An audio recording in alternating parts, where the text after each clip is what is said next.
Investigators say they never closed this case despite more than 3 decades with no arrests. They are hopeful today's announcement provides some measure of peace for MICHAELA's family. A warning to our viewers. What you are about to watch is a true story. The following program contains content that some viewers may find disturbing. Viewer discretion is strongly advised. It's the morning of November 19th, 1988, in Hayward, California. A Saturday. The kind of ordinary bright morning that gets swallowed up by routine and mostly forgotten, except for what happens on it.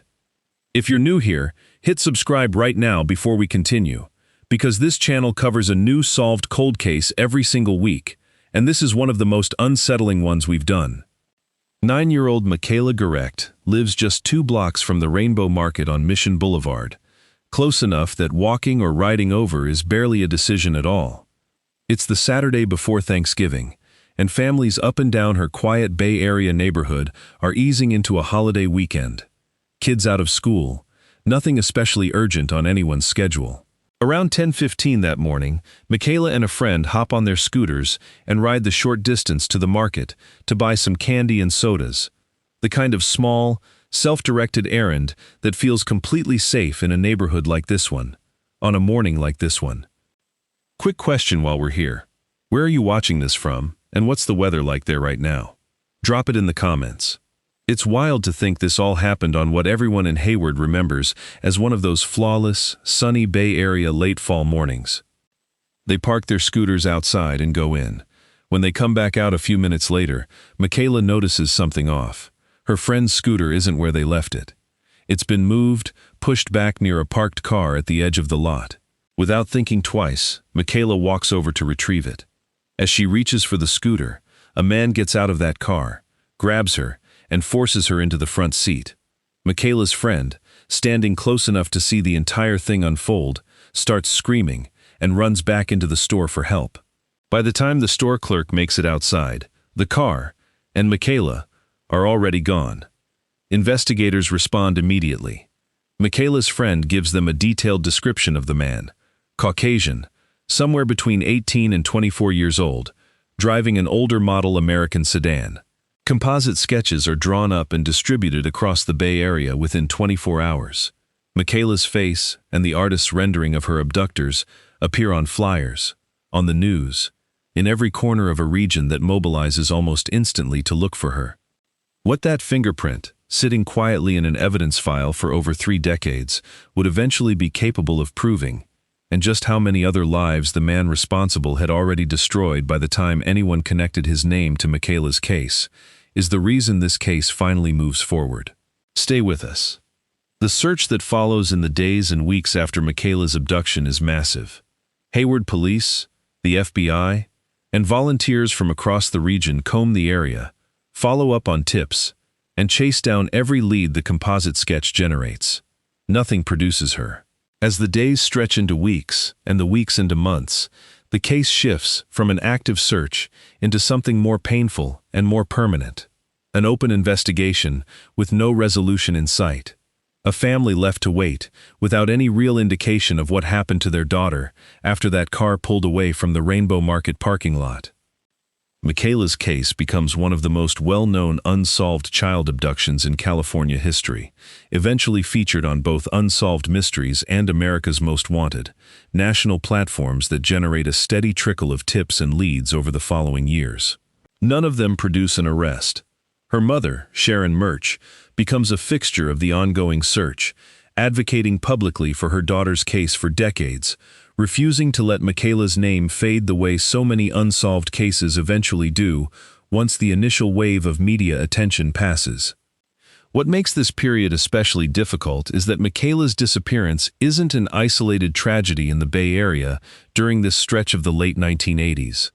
Just months before her abduction, 7-year-old Amber Swartz Garcia vanishes from Pinole.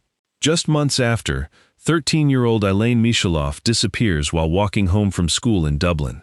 For an entire generation of Bay Area parents, this becomes a genuinely frightening period. 3 young girls gone within roughly a year of each other, no clear connection between the cases, and no arrests to explain any of them. It's the kind of overlapping tragedy that makes an already difficult case even harder to isolate and investigate, since tips and theories about one girl's disappearance frequently tangle with theories about the others. Over the following decades, investigators look at a rotating list of possible suspects. Curtis Dean Anderson, a man later convicted of kidnapping and molesting another young girl, and connected to the murder of Amber Swartz Garcia before his own death in prison, gets investigated as a possible suspect in MICHAELA's case as well. Convicted serial killers Wesley Shermantine and Lauren Herzog, the so-called speed freak killers, also get examined for any possible connection. None of these leads produce a confirmed match. Composite sketches get revisited. Age-progressed images of what MICHAELA might look like as an adult get released periodically, keeping her case in public view even as the years accumulate with no resolution. Investigators pursue leads as far away as Oklahoma, re-interviewing a former Hayward resident with a prior conviction, and come up with nothing conclusive there either. For over 3 decades, this is the shape of the case. A detailed description of the abductor, a composite sketch distributed across the entire region within a day of the crime, and absolutely no name to attach to any of it. Detectives are reassigned. Cases pass from one generation of Hayward investigators to the next, each one inheriting a file that refuses to close, each one adding whatever new tip or lead comes in without ever quite getting the break that would finally move the case forward. The break, when it finally comes, doesn't come from DNA or genetic genealogy, the technique that's cracked open so many other cold cases from this same era. It comes from something more old-fashioned. Forensic fingerprint analysis, applied with modern patience to evidence that had been sitting in storage since 1988. Detective Robert Purnell, who eventually takes over the case after previous investigators rotate out or retire, becomes the detective whose persistence finally moves the file forward. Investigators go back through physical evidence recovered from the scene in 1988, including a fingerprint and partial palm print lifted from MICHAELA's friend's scooter, the same scooter that had been deliberately moved by whoever abducted her that morning. A forensic examiner manually compares that print against an expanding pool of possible matches, the kind of painstaking, unglamorous work that doesn't generate headlines the way a DNA breakthrough does, but that requires exactly the same level of dedication over exactly as many years. That print eventually gets matched to a man named David Misch. Finding Misch to make an arrest doesn't require much of a manhunt at all, because he's already in state prison. He's been incarcerated since December 1989, serving a sentence of 18 years to life for the murder of 36-year-old Margaret Ball, a friend of his, whom he beat and stabbed to death in her Hayward home. What investigators are only now discovering is that Ball's murder wasn't an isolated act of violence in Misch's history. It was one piece of a much longer pattern that stretches back years before MICHAELA Garecht was ever abducted, and that would continue to surface for years after his arrest for her case as well. Going back through Misch's history, investigators find a trail that, in hindsight, is almost impossible to look at without a sense of dread. In February 1986, 2 years before MICHAELA's abduction, 18-year-old Michelle Xavier and 20-year-old Jennifer Dewey are shot, strangled, and left on a dark stretch of road in Fremont, their case going unsolved for decades. In July 1982, Misch is convicted of assaulting a woman at knife point, a conviction that results in his release from custody by January 1984. A detail that, decades later, reads as a chilling example of exactly how much violence a system can fail to stop before it escalates further. He's charged with indecent exposure later that same year, and again in 1985 for driving nude through Oakland. In May 1988, just months before MICHAELA's abduction, he's arrested for burglary at a San Leandro market, receiving what amounts to little more than a brief sentence before being released back into the community. Then, that November, MICHAELA Garecht disappears from a parking lot 2 blocks from her own home. It's a pattern that, laid out in full, describes a man who repeatedly encountered the justice system in the years leading up to MICHAELA's abduction, and who repeatedly walked away from those encounters with sentences too short to stop what came next. Investigators and observers of the case would later point to this exact stretch of Misch's record as a devastating illustration of how many opportunities existed to intervene before he was ever in a position to abduct a 9-year-old girl on a Saturday morning. On December 21, 2020, 32 years after MICHAELA Garecht vanished from that parking lot, Alameda County District Attorney Nancy O'Malley announces charges against David Misch for MICHAELA's kidnapping and murder, including a special circumstance allegation tied to the fact that her body has never been recovered. The kidnap and murder of a child is horrific, O'Malley says. The pain to the family and friends is indescribable, especially when their child is not found. This crime shocked not just the local community, but the entire Bay Area and the nation. I hope that today's action and announcement will provide some comfort to MICHAELA's family in knowing that justice will prevail, even after 32 years since this horrible crime. Hayward Police Chief Tony Chaplin addresses reporters at the same press conference, calling MICHAELA's disappearance a tragic story that has gripped the Bay Area for more than 3 decades. As police chief, I want to thank the men and women of this department who worked this case and always kept its resolution a priority, Chaplin says. We hope this announcement will bring MICHAELA's family closer to the peace they deserve for so many years. He notes that the investigation remains ongoing, that finding MICHAELA's remains, so her family can finally have that piece of closure as well, is still very much a priority, even after an arrest has finally been made. MICHAELA's mother, Sharon Murch, reflects publicly on the decades she spent keeping her daughter's case alive, thanking the officers who worked it across so many years, particularly Detective Purnell, whose persistence finally produced the fingerprint match that broke everything open. I was disappointed when those who worked on the case at the time of the Garrido investigation rotated out or retired, Murch says. But when Detective Robert Purnell took over the case, each of them assured me that I could not ask for a better investigator. It seems they were right. Never would I have thought that this case would be solved after 32 years. Nor was it solved by a witness providing information. It was solved by painstaking police work. Misch's defense attorney, Ernie Castillo, pushes back on the forensic methodology used to connect his client to the case, calling the fingerprint matching technique into question. We will definitely be attacking any concept or idea that a person can, with their human eye, be able to distinguish ridges or whatever type of patterns we have on our hands, Castillo tells reporters. A defense strategy that focuses not on disputing Misch's broader criminal history, but specifically on whether the forensic method used to match the print meets the standard required for a conviction.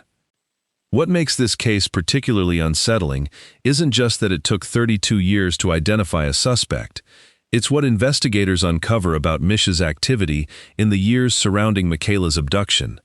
Activity that suggests his violence didn't start and stop with her, but continued both before and after, largely undetected, for decades. In March 2018, 2.5 years before Misch is charged in MICHAELA's case, Fremont police announce an arrest in the 1986 rape and double murder of Michelle Xavier and Jennifer Dewey, the 2 young women found shot, strangled, and dumped along Fremont's Mill Creek Road 32 years earlier. The suspect is David Misch. It's the kind of overlap that, once fully understood, reframes the entire scope of what this one man is responsible for. Not a single isolated tragedy, but a string of violence spanning multiple jurisdictions and multiple decades, much of it going completely undetected by the broader public until these separate cold case investigations finally start connecting to the same name. In December 2024, a jury convicts Misch of first-degree murder in the deaths of Xavier and Dewey. At his sentencing in January 2025, 39 years after their murders, Misch shows no remorse, instead disrupting the proceedings by singing 99 bottles of beer, while victim impact statements are being read to the court, forcing officers to remove him from the courtroom entirely. He's sentenced to 2 consecutive 25-year-to-life terms, on top of the sentence he's already serving for Margaret Ball's murder. Chief Assistant District Attorney Royal Roberts addresses the outcome directly. David Misch's behavior in court was not only reprehensible, but a blatant display of no remorse for taking the lives of Jennifer Dewey and Michelle Xavier. The families of these two young women have been waiting nearly 40 years to receive justice for their tragic and senseless murders. Thanks to the jury and this conviction, Mr. Misch will be held accountable. As of that sentencing, Misch remains in custody at Santa Rita Jail in Dublin, California, still awaiting trial specifically for MICHAELA GARECHT'S kidnapping and murder, a case that, unlike the Xavier and Dewey murders, carries the added, unresolved weight of a body that has never been found. MICHAELA's family, more than 3 decades after her abduction, are left in the position so many families of cold case victims eventually find themselves in, even after an arrest. They finally have a name, a suspect, a mountain of circumstantial and forensic evidence pointing toward exactly what happened to their daughter. But they still don't have MICHAELA herself, still don't have a grave to visit, still don't have the one piece of finality that would let this specific chapter of an impossibly long ordeal actually close. Real quick, if this is the first true crime video you've watched from us, let us know in the comments what state or country you're tuning in from. We read every single one, and it genuinely helps us figure out what cases to cover next. It's worth sitting with how narrow the margin actually was here, and how much devastation happened in the space between. For over 3 decades, the fingerprint that would eventually identify Misch sat in an evidence file with no name attached to it.